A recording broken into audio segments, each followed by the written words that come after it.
Ya.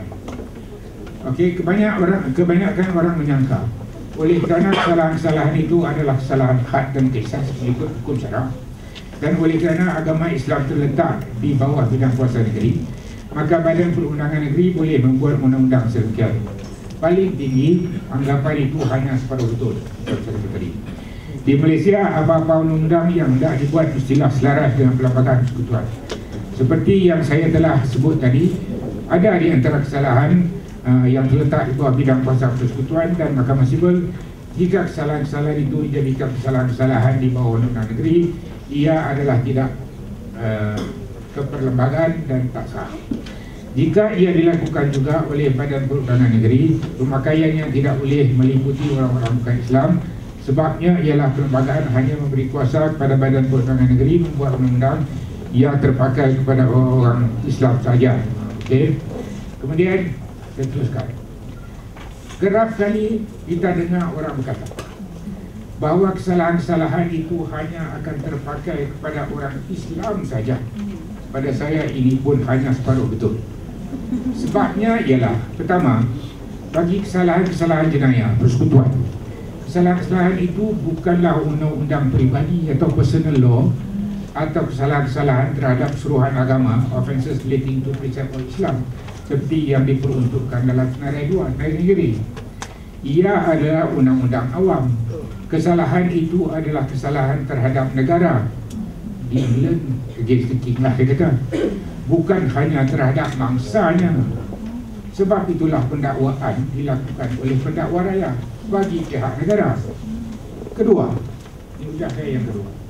Seperti yang saya tekankan tadi, undang-undang yang mengenakan hukuman had dan kisas bagi kesalahan-kesalahan jenayah yang terletak di bawah bidang kuasa persekutuan itu kepada orang Islam saja adalah bercanggah dengan perkara 8 Perlembagaan Persekutuan, dan oleh itu unconstitutional juga. Jadi tak betul kalau kata nak pakai untuk orang Islam saja. Di Brunei, di Brunei dia pakai dulu. Jadi kalau kita nak pakai orang Islam saja, itu masalah ada berhubungan dengan itu unconstitutional. Ketiga ini tiga. Adilkah jika seorang Islam mencuri harta seorang bukan Islam, dia dikenakan hukuman potongan? Manakala seorang bukan Islam mencuri harta seorang Islam, dia hanya dikenakan hukuman penjara dan denda. Sebab itulah dalam undang-undang yang dibuat di Brunei itu, kesalahan-kesalahan menyebabkan kematian orang, menyebabkan kecederaan, mencuri dan menyambung misalnya, terpakai kepada semua orang Islam dan bukan Islam. Bagi saya, melaksanakan hukuman had dan kisas terhadap orang Islam sahaja bukan saja tidak keperlembagaan, tetapi juga tidak adil dan tidak wajar. Malah saya nak kata tak berapa cerdik lah. Kalau tak berapa cerdik ni bukan cerdik, kita tak pandai tu memang pandai. Ini tak berapa cerdik ni memang tak pandai.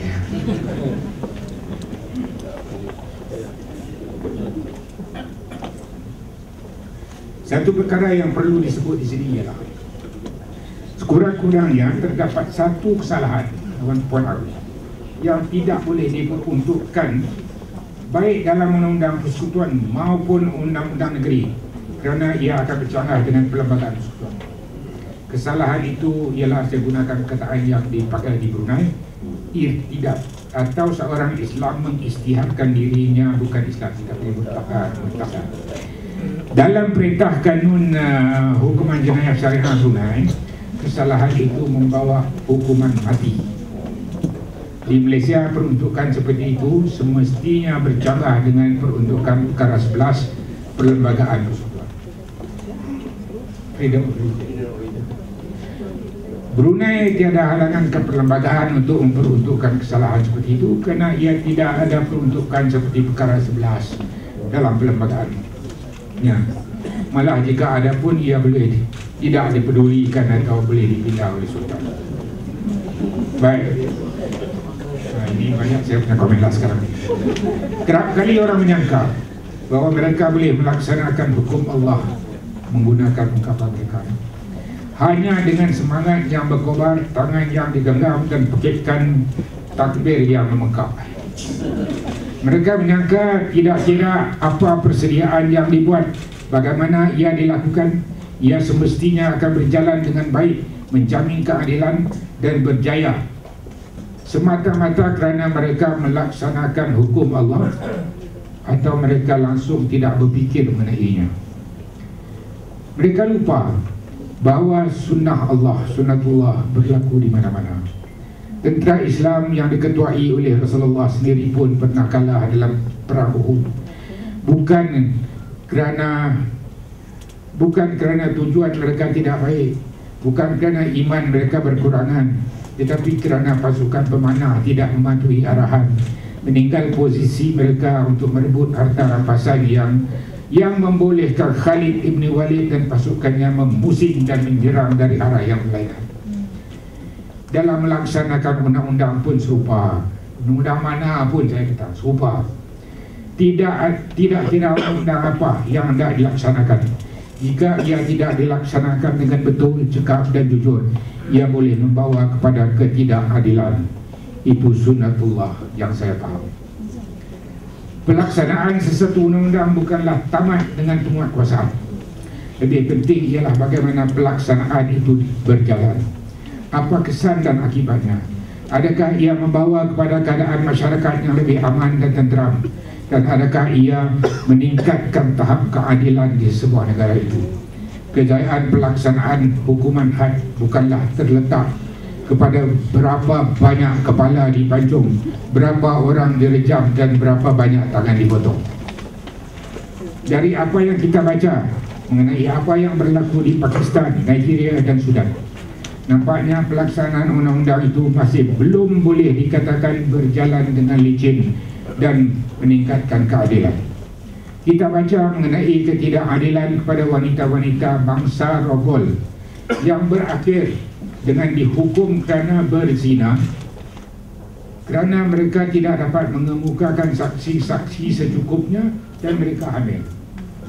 Di Pakistan, tuduhan ini ditolak oleh Taqi Osmani, bekas Hakim Mahkamah Syariah Persekutuan Pakistan dan Hakim Mahkamah Agung Pakistan bahagian rayuan syariah, sambil mengatakan bahawa semasa beliau menjadi hakim, beliau tidak pernah menemui satu kes pun di mana seorang perempuan yang melaporkan dia di Rogol berakhir dengan dihukum kerana berzina.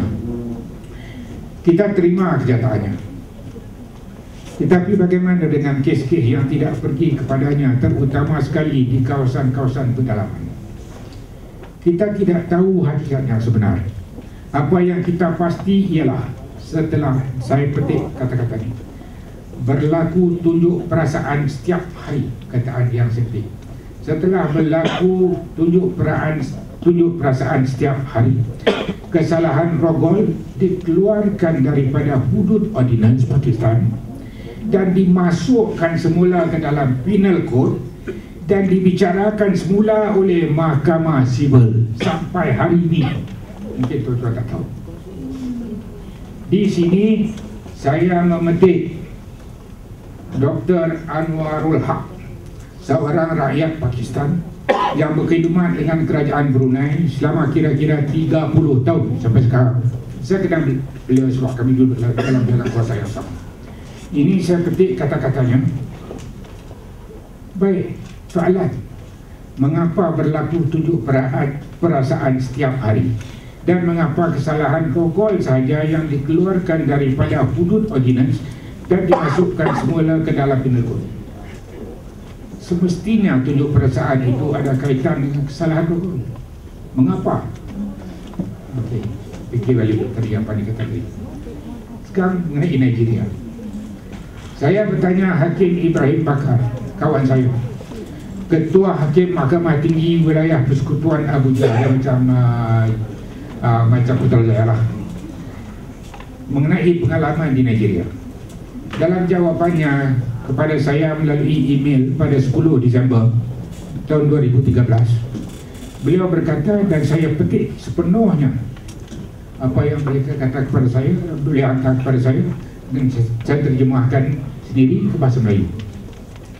Katanya, memang betul sistem perundangan syariah telah diperkenalkan di lebih kurang 10 buah negeri di bahagian utara Nigeria. Sebagaimana yang tuan sedia maklum, Nigeria adalah sebuah persekutuan yang terdiri daripada 36 buah negeri dan sebuah wilayah persekutuan.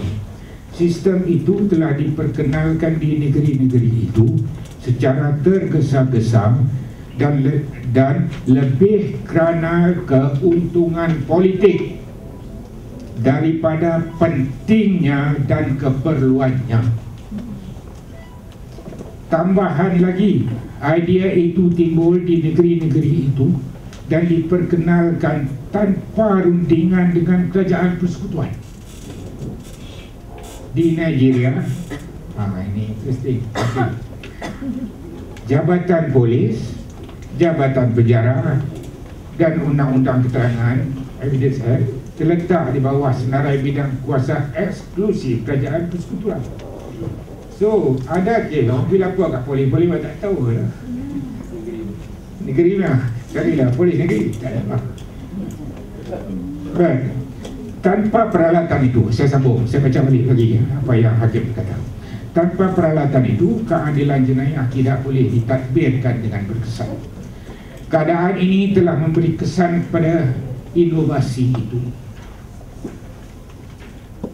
Kedua, kegagalan kerajaan untuk melakukan orientasi kepada anggota masyarakat yang terlibat dan membolehkan masyarakat bukan Islam di kawasan itu appreciate atau menghargai bahawa sistem itu hanya terpakai kepada orang Islam saja, menyebabkan sistem itu ditentang. Itu plain.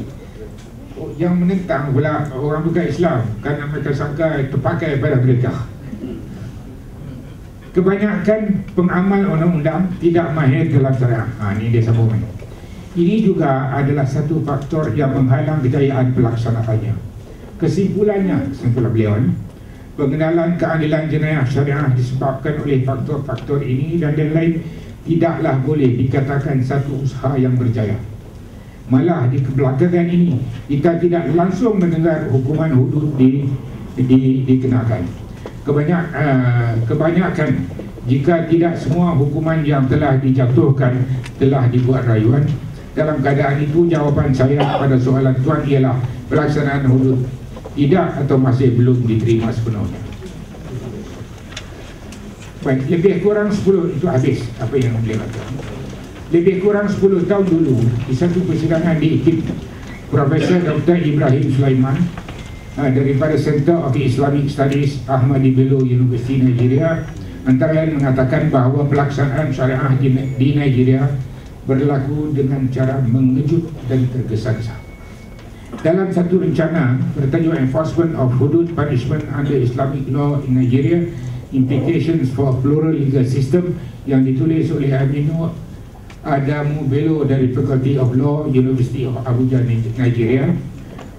Saya tu tambah pada seorang peguam daripada Abuja yang hantar artikel kepada saya.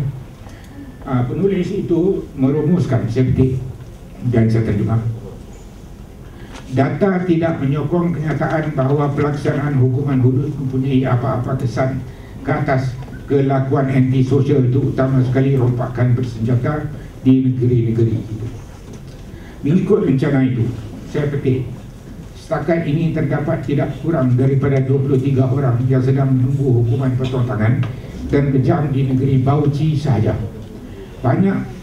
Banyak daripada mereka telah berada dalam penjara lebih kurang 7 tahun tanpa pengesahan atau ratification atau sebaliknya terhadap hukuman mereka oleh kerajaan negeri. Baik, mengapa kerajaan negeri tidak mengesahkan hukuman itu untuk dilaksanakan hukuman?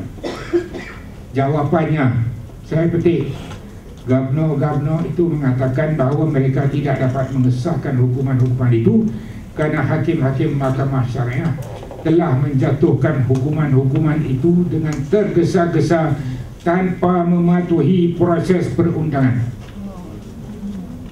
Jadi dia tak berani nak ratify. Malah penulis rencana itu mencadangkan supaya pelaksanaan hukuman hudud di negeri-negeri itu digantungkan, suspended. Bagaimana dengan Sudan?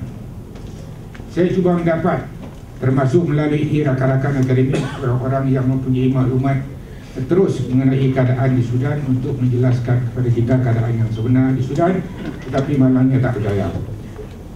Saya tidak tahu mengapa. Apa yang kita baca dan lihat di internet amatlah membimbangkan. Tetapi untuk berlaku adil, kita tidak tahu hal yang sebenar.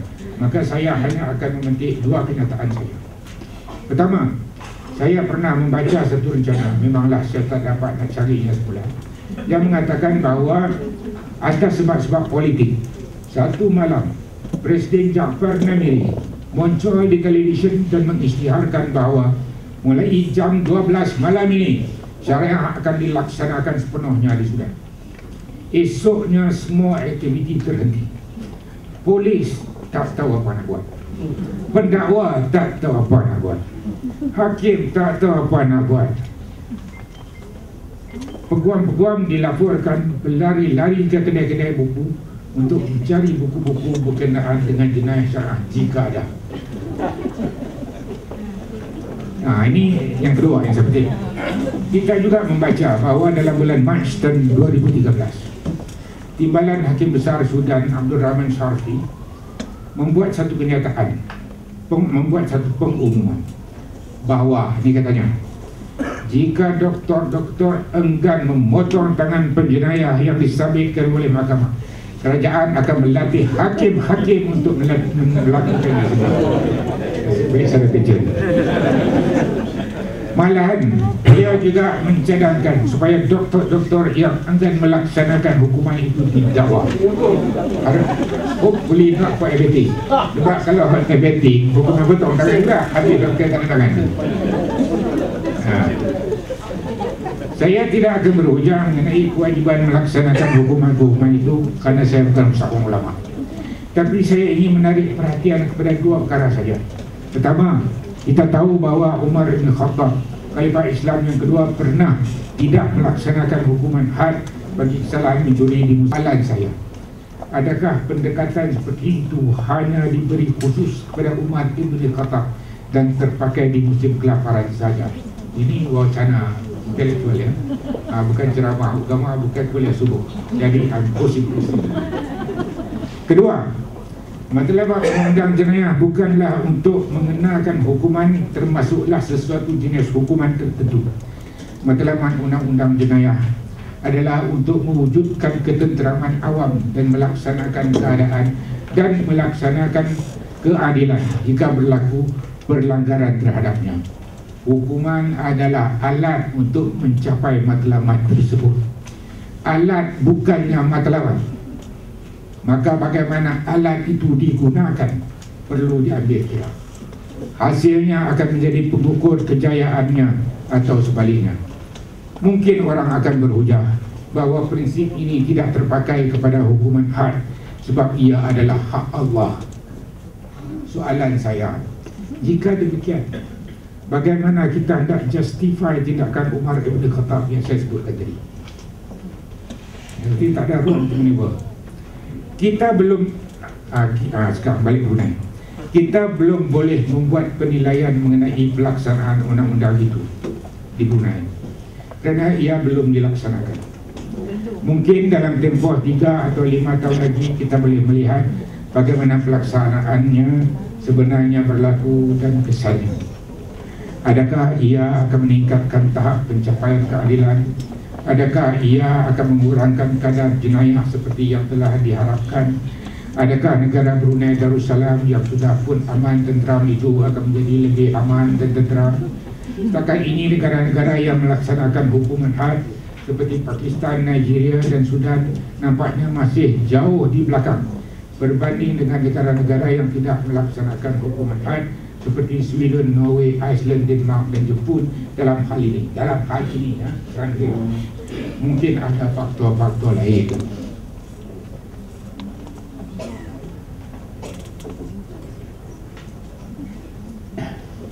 Kita juga tidak boleh menjadikan apa yang kita lihat di Mekah dan Madinah sebagai ukuran. Orang-orang yang pergi ke sana adalah orang-orang yang hendak mengerjakan ibadah haji. Kebanyakannya mungkin hanya sekali seumur hidup, membawa uang yang cukup yang mungkin disimpan seumur hidup.